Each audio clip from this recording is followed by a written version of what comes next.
বিদ্যাপতির মৃত্যু অবধারিত। মহারানী, আপনি তো বিদ্যাপতিকে পুত্র সম স্নেহ করেন, তাহলে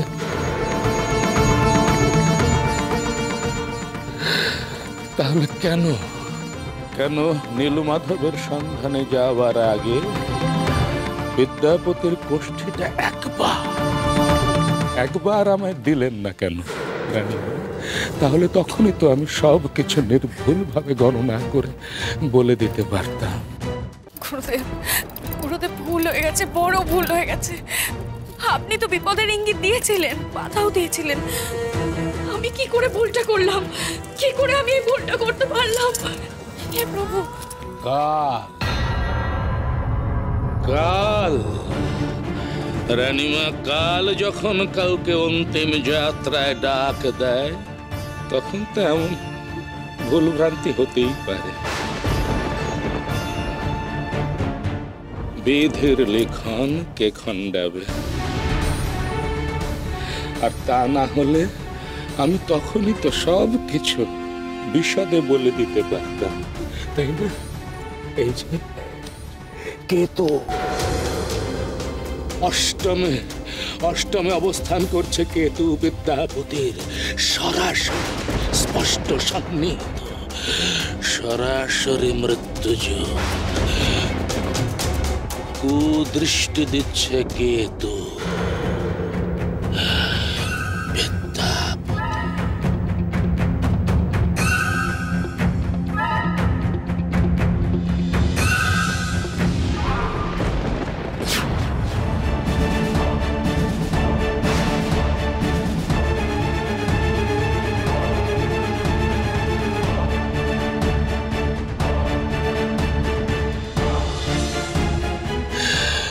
বিদ্যাপতি বিদায়।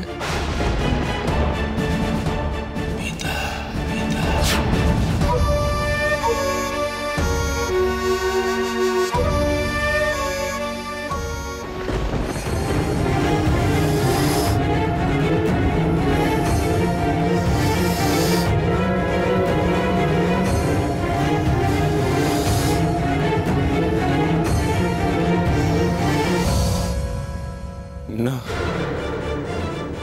না না না না না না, এ হতে পারে না। আমার বিদ্যাপতি নীলমাধবের সন্ধানে গেছে। নীলমাধব কখনো এইভাবে ওর আয়ুকাল বেঁধে দিতে পারে না।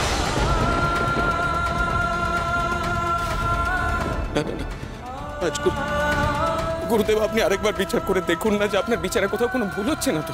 মহারাজ, আমার গণনা যদি ভ্রান্ত বলে প্রমাণিত হয়, তাহলে সবার থেকে বেশি খুশি হব আমি নিজে।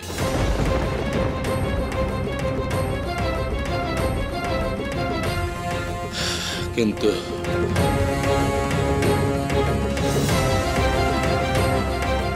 কিন্তু কিন্তু আমার দুর্ভাগ্য এই যে আমার গণনা অভ্রান্ত, নির্ভুল।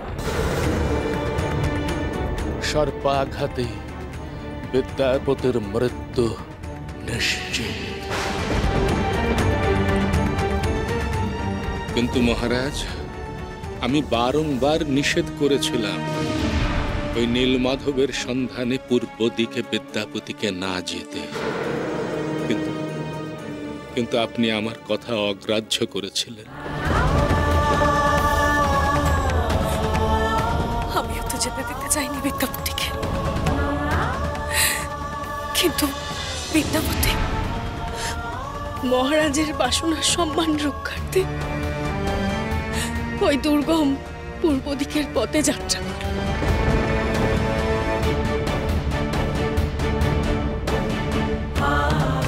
গুরুদেব, আপনি বলুন, কোনো মা কি চায় জেনে শুনে তার সন্তানকে বিপদের মুখে ঠেলে দিতে? আমিও চাইনি, বিশ্বাস করুন, কিন্তু কেউ শুনলো না আমার কথা, কেউ না।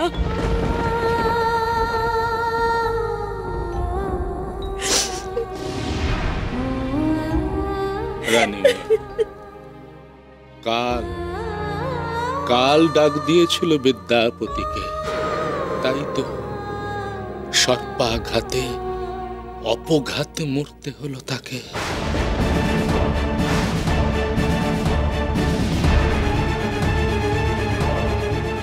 এতক্ষণে সে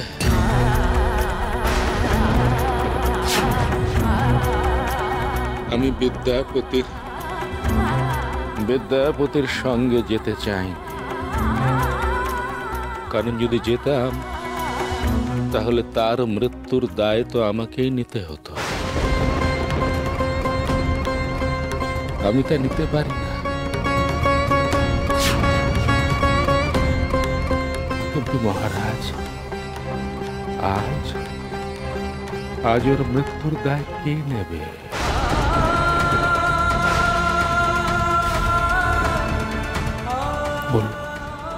বলুন আপনি কে?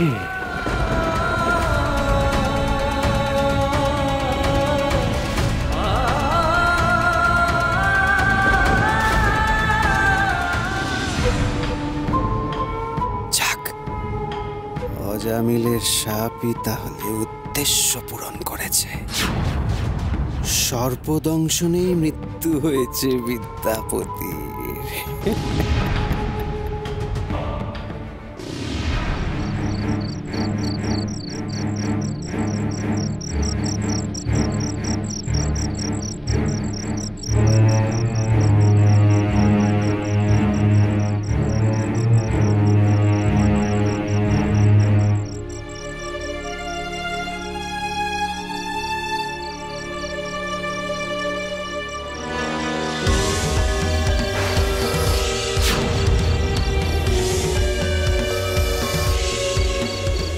সাবধানে হচ্ছ বলেই আমাকে সরে যেতে হবে।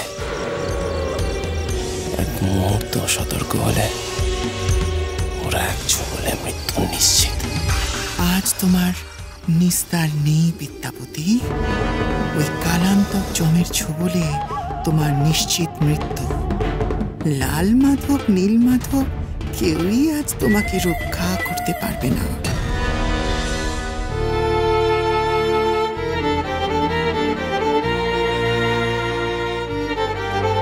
একমাত্র নীলমাধবই পারে আমার বিদ্যাপতিকে রক্ষা করতে।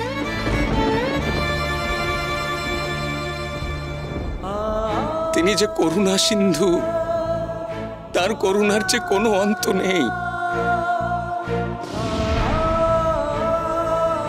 তিনি নিজে এসে আমাকে সন্ধান দিয়ে গেছেন তার। গুন্ডিচা, গুন্ডিচা, তুমি ভেঙে পড়ো না। গুন্ডিচা, তুমি ভেঙে পড়ো না। তুমি নীলমাধবের উপর ভরসা রাখো। তার ইচ্ছে ছাড়া যে গাছের একটা পাতাও নড়ে না। গুন্ডিচা, তুমি ভরসা রাখো নীলমাধবের উপর। আমার স্থির বিশ্বাস, তিনি যদি সহায় থাকেন আমার বিদ্যাপতির কোনো ক্ষতি হবে না। গুন্ডিচা, গুরুদেব, গুরুদেব আমাকে ক্ষমা করবেন। হয়তো আপনার বিচার নির্ভুল, কিন্তু মানুষের ভাগ্যলিপি বদলাতে পারেন এই ত্রিভুবনে একমাত্র জগদীশ্বর।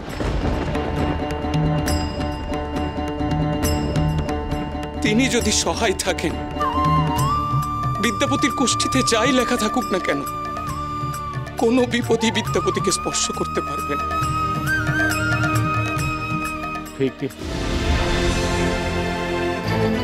মহারাজ, এই কথাটা আমিও মানি।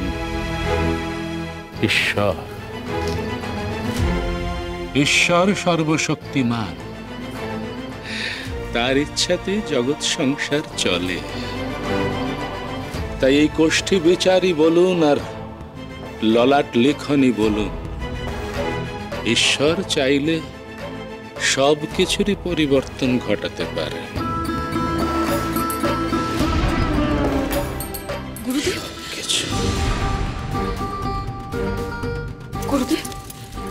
গুরুদেব, বলছিলাম আপনারই দেওয়া ওই মহামৃত্যুঞ্জয় কবচ তো বেরোনোর সময় আমি বিদ্যাপতির গলায় পরিয়ে দিয়েছিলাম। তাহলে সেটা তো ব্যর্থ হতে পারে না। ওই মহামৃত্যুঞ্জয় কবচ বিদ্যাপতির তো কোনো ক্ষতি হতে দেবে না, তাই না?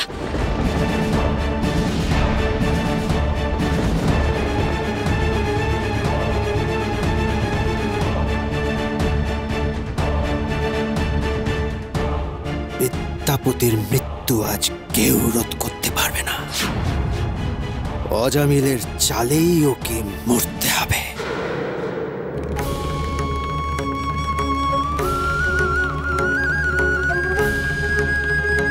হে প্রভু, হে করুণাময়, আমার বিদ্যাপতিকে তুমি রক্ষা করো প্রভু, আমার বিদ্যাপতিকে তুমি রক্ষা করো। হে কৃষ্ণ করুণা সিন্ধু দীনবন্ধু জগৎপতে, গোপীকান্ত রাধাকান্ত নমস্তুতে। প্রভু রাধাকান্ত নমস্তুতে।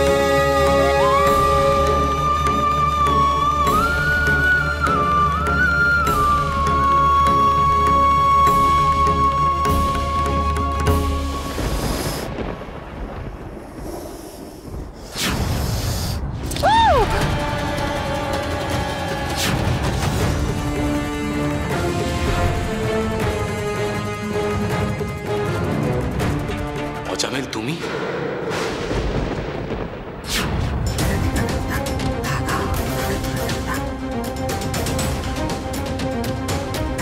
এত রাতে তুমি আমার শিবিরের বাইরে কি করছো?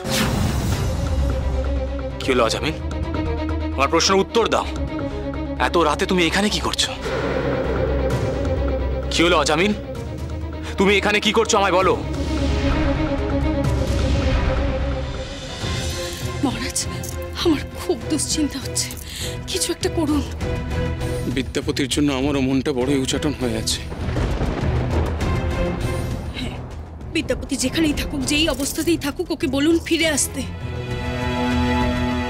ঘরের ছেলে ঘরে ফিরে আসুক। কোনো প্রয়োজন নেই নীলমাধবের সন্ধানে বিপদের সম্মুখীন হওয়ার।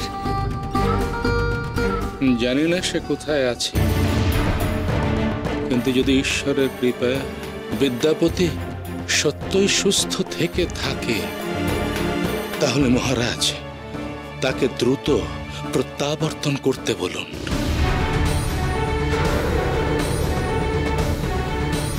কিন্তু মূল সমস্যা হলো,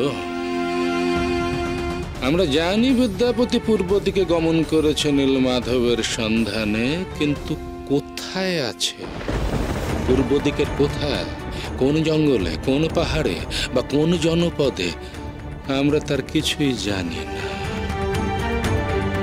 তার সাথে যোগাযোগ করবেন কি উপায়? সম্ভব, সম্ভব, অবশ্যই যোগাযোগ সম্ভব। সম্ভব? যোগাযোগ করা সম্ভব? কি উপায়? মহারাজ, না, আমি জানতে পারি কি? সে উপায় শুধু বিদ্যাপতির কাছেই আছে।